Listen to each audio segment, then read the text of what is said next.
खुलुमबाय बेयो बड'लेण्ड इंखं टेलिभिजन दिनै 28 जुलाइ 2022 बृहस्पतिबारखालि सानसेनि बरादखौ नोंथांमोननि खाथियाव लाबोदों आं सदानन्द दैमारिया।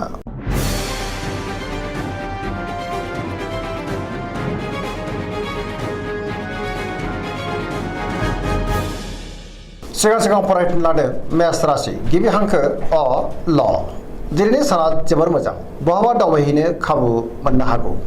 मोजाङै हान्थिनोबो हागोन मावनो लानाय खामानिखौबो थि समावनो आरो गोरलैयैनो मावफुंनो हागोन गोसोखौ दिनै जोबोर गोजोननाय मोनगोन देहाया मोजाङै थागोन अब्लाबो नाथाय जानाय लोंनायाव सांग्रां जानांगोन बहानिफ्रायबा मोजां खौरां फैनोबो हागौ रांखावरियाव दिनै जोबोर मोजां गोबां धोन आरजिनो हागोन आयाबो बांगोन बेफार फालांगियाव दिनै जोबोर मोजां होनजायो सोरबा लोगोनिफ्राय थोजासे हेफाजाबखौबो मोननो हागोन न'खराव बिसि फिसायनि गेजेराव अननानै फैगोन बिदा फंबायजों मोजां सोमोन्दो थागोन गुबुननि गोसोखौ दिनै गोरलैयैनो बोनो हागोन गोसोनि बोलोआ बांगोन समाजाव बयजोंबो अनसायजागोन लाइमोनफोरा जोबोर मोजां खौरां मोननो हागौ गोसोआ दिनै जोबोर रमान्टिक जागोन आरो गावबा गावनि गोसोनि साननायखौ फोरमायलायनोबो हागोन पजिटिभ एनार्जिनि गोहोमबो गोग्लैगोन फरायसाफ्रा दिनै फरायनायाव गोसो दुंखांगोन आरो मोजां फिथाइ मोननो हागोन धोरोमारि बिथिङावबो गोसो दुंखांगोन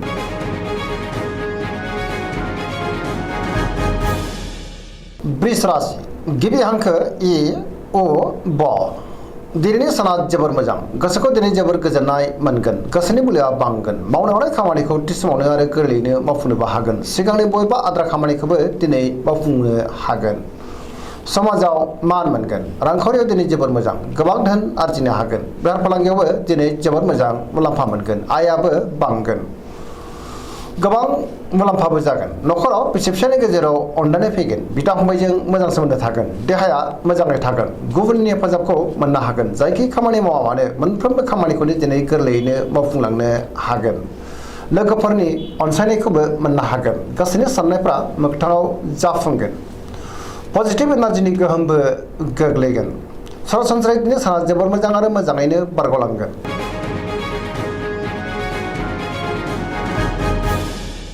मिथुन राशि गिबि हांखो क स दिनैनि साना जोबोर मोजां पजिटिभ एनार्जिनि गोहोम गोग्लैनो हागौ मोनफ्रोमबो बिथिङाव जाफुंसार जानो हागोन गियाननि आंखाल जानाय नङा गोथों आरो गोग्गो साननो रोंगोन गोसोखौ जोबोर गोजोननाय मोनगोन गोसोआव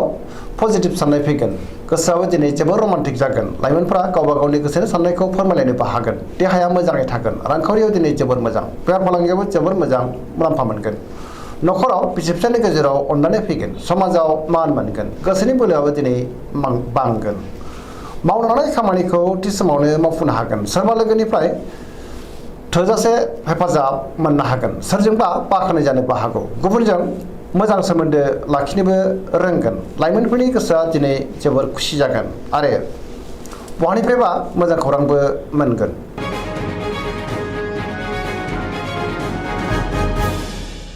कर्कट राशि गिबि हांखो ड ह दिनैनि साना जोबोर मोजां गोसोखौ दिनै जोबोर गोजोननाय मोनगोन सोरबा लोगोजों बाख्नाय जानोबो हागौ गोसोनि साननायफ्रा मोगथाङाव जाफुंगोन गोसोआव पजिटिभ साननाय फैगोन गोथों आरो गोग्गो साननो रोंगोन मावनो लानाय खामानिखौ थि समावनो मावफुंनो हागोन बबेबा आद्रा खामानियाबो दिनै मावफुंजागोन रांखावरियाव जोबोर मोजां बेफार फालांगियावबो दिनै जोबोर मोजां मुलाम्फा मोनगोन न'खराव अननानै फैगोन समाजावबो लोगो लेवा बांगोन सोरजोंबा बाख्नाय जानो हागौ देहाया मोजाङैनो थागोन गुबुननि हेफाजाबखौबो मोननो हागोन न'खराव अननानै फैगोन बिमा बिफानि अननाय आरिफोरखौबो मोनगोन समाजावबो बयजोंबो अनसायजागोन फरायसाफ्रा दिनै फरायनायाव गोसो दुंखांगोन आरो मोजां फिथाइ मोननोबो हागोन गुबुनजों मोजां सोमोन्दो लाखिनोबो रोंगोन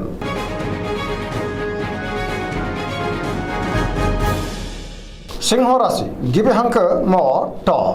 दिनैनि साना जोबोर मोजां गोसोआव पजिटिभ साननाय फैगोन गोथों आरो गोग्गो साननो रोंगोन गियाननि आंखाल जानाय नङा मावनो लानाय खामानिखौबो थि समावनो मावफुंनो हागोन सोरबा लोगोनिफ्राय मोजां खौरां फैनोबो हागौ समाजाव लोगो लेवा बांगोन बहाबा दावबायहैनो बा हान्थिनो खाबु मोनगोन आरो मोजाङैनो हान्थिनोबो हागोन रांखावरियाव दिनै जोबोर मोजां नाथाय अब्लाबो खरसाया बांगोन मोननो गोनां धोनखौबो दिनै मोननो हागोन बेफार फालांगियावबो जोबोर मोजां मुलाम्फा मोनगोन गोसोनि साननायखौ दिनै गुबुननो फोरमायनोबो हागोन न'खराव बिसि फिसायनि गेजेराव अननानै फैगोन समाजाव मान मोनगोन गुबुननि गोसोखौ बोनो हागोन देहायाबो दिनै मोजाङैनो थागोन बयजोंबो अनसायजागोन गुबुननि थाखाय गोबां मोजां खामानि मावनानै होनोबो हागोन गोसोआ दिनै जोबोर रमान्टिक जागोन आरो गावबा गावनि गोसोनि साननायखौ फोरमायलायनोबो हागोन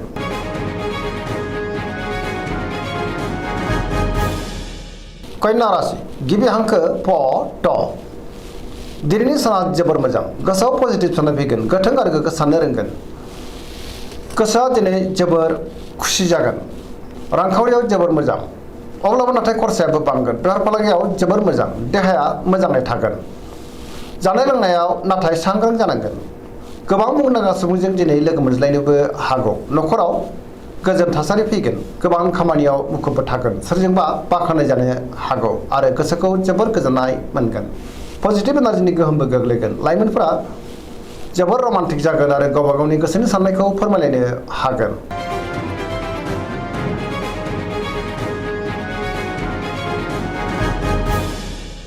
तुला राशि गिबि हांखो र ट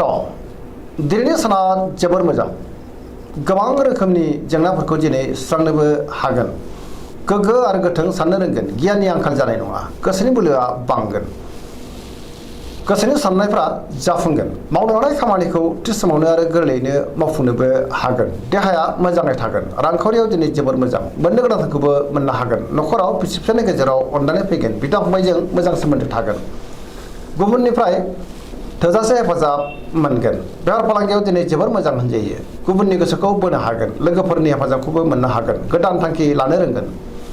जायखि खामानि मावनो मोनफ्रोमबो खामानियावनो दिनै जाफुंसारगोन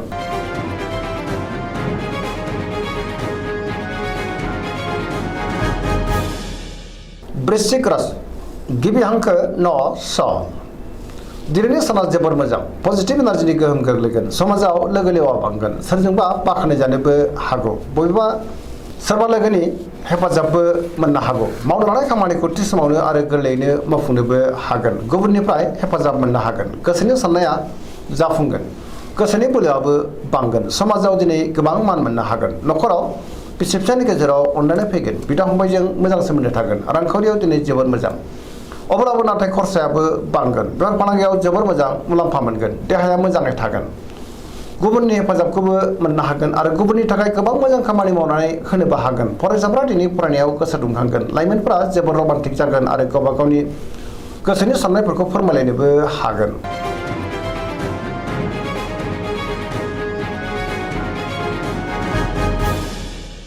धनु राशि गिबि हांखो ढ फ भ दिनैनि साना जोबोर मोजां गोसोआव बोलो बांगोन मावनो लानाय खामानिखौ थि समावनो मावफुंनो हागोन माबा नङा माबा मोनसे मोजां खौरां फैनोबो हागौ गोसोनि साननायफ्रा जाफुंगोन बहाबा दावबायनो एबा हान्थिनो खाबु मोननोबो हागौ रांखावरियाव दिनै जोबोर मोजां मोननो गोनांखौ मोननो हागोन बेफार फालांगियाव जोबोर मोजां समाजाव मान मोनगोन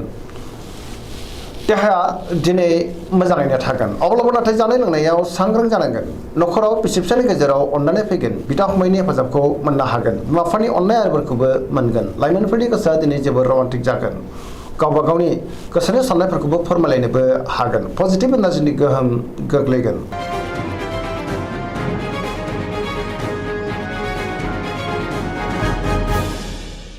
मकर राशि गिबि हांखो ख ज दिनैनि साना जोबोर मोजां गोसोनि साननाया जाफुंगोन मावनो लानाय खामानिखौ थि समावनो आरो गोरलैयैनो मावफुंनो हागोन रांखावरियाव जोबोर मोजां अब्लाबो नाथाय खरसायाबो बांगोन मोननो गोनांफोरखौ दिनै मोननो हागोन बेफार फालांगियाव जोबोर मोजां मुलाम्फा मोनगोन गुबुनजों मोजां सोमोन्दो लाखिनोबो रोंगोन मोनफ्रोमबो बिथिङावनो जाफुंसारगोन मोनफ्रोमबो खामानिखौनो दिनै मावफुंनोबो हागोन गोदान खामानियाव आखाइ होजेननोबो हागोन नखराव अनलायनाय फैगोन बिदा फंबायनि हेफाजाबखौ थोजासे मोनगोन सेंग्रा सिख्लाफोरनि गोसोआ दिनै जोबोर रमान्टिक जागोन आरो गावबा गावनि गोसोनि साननायखौ फोरमायलायनोबो हागोन फरायसाफ्रा दिनै फरायनायाव गोसो दुंखांगोन आरो मोजां फिथाइ मोनगोन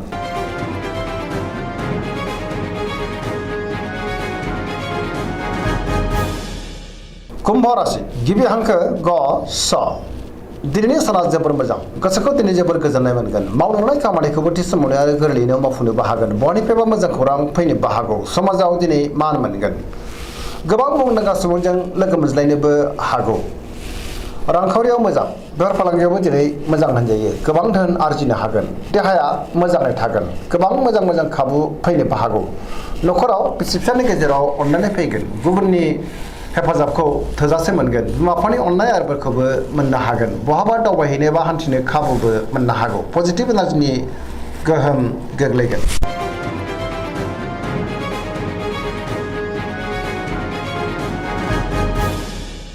मीन राशि गिबि हांखो ड स